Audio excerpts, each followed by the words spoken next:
thanks for coming to my speech. Tonight I'm going to tell you about the Contagion Theory. So who developed the theory? So Gustave Le Bon developed the theory. He was a French polymath who really is just someone who has knowledge in a lot of different areas. His main areas of focus was psychology, sociology, medicine, and physics. So he did graduate with his medical doctorate degree, but as soon as he graduated, he got into writing.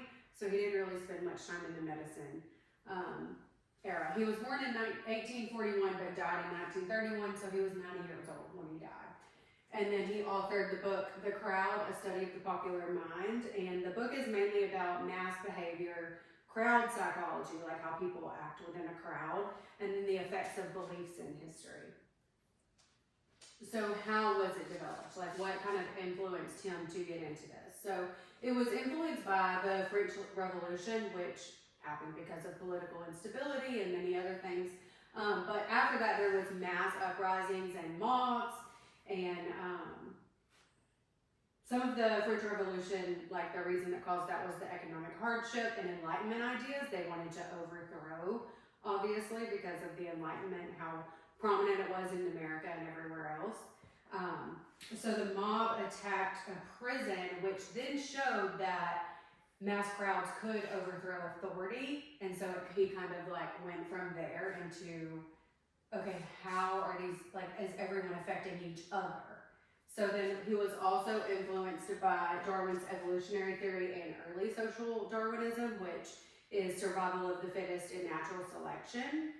So he kind of is like, you're going to pretty much like shoot yourself in your own foot, you know what I mean? Like, if you're just going to follow blindly, like you can't make your own decisions. So there was no originality to it. So it's pretty much like the blind leading the blind. So like, you know how your mom always says, well, if your friend jumps off a bridge, are you going to jump off one too? You know, like that saying. So he started looking into, okay, how are these crowds following each other and what's the influence of that?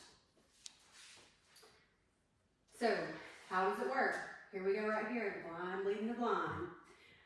So with the contagion theory, basically what it is when you have a crowd of people, and even today, because social media is so prominent, it can be social media too. When you have a crowd of people and they're within, like with each other, their beliefs are then like falling onto the ones around them. And some of those are very easily influenced. Therefore, you have the entire crowd thinking the exact same way that you do, which could be good, could be bad. I feel like a lot of the time in this day and age, it's bad.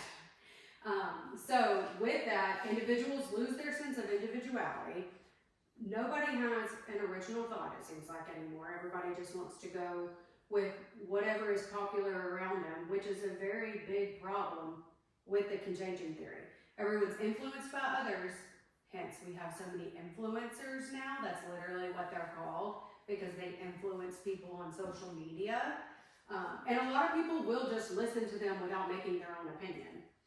And so,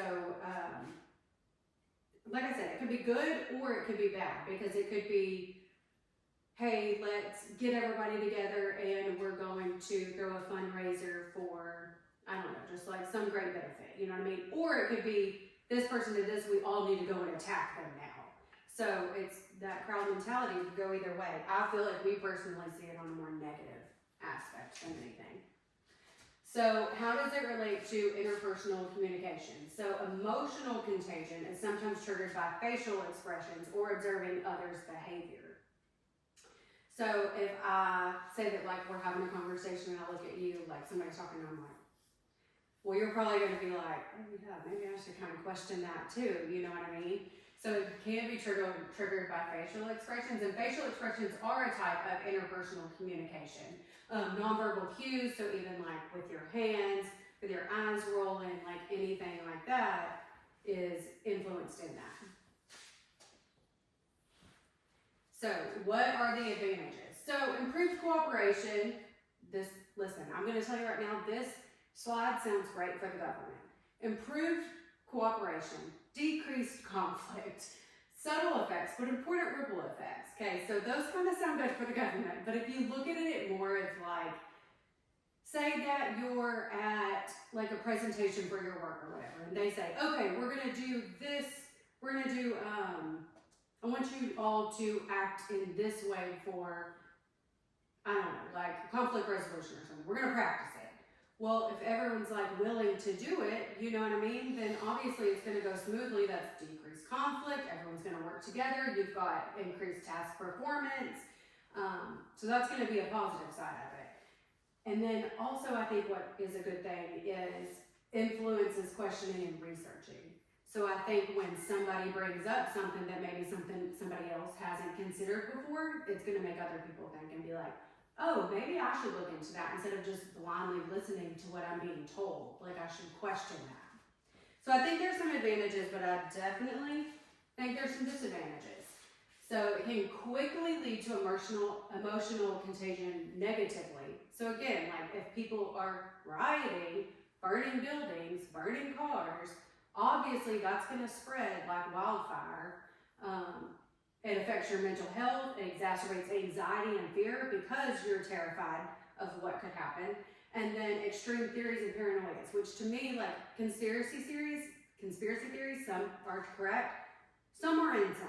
And people will jump on that bandwagon real quick and believe whatever they're told because of the crowd mentality. And then with that, and again, individuality ceased to exist. So I think there's maybe a few good things. I think majority is bad. I don't really think it's a great, healthy thing for our world. And that is the contagion theory. Okay.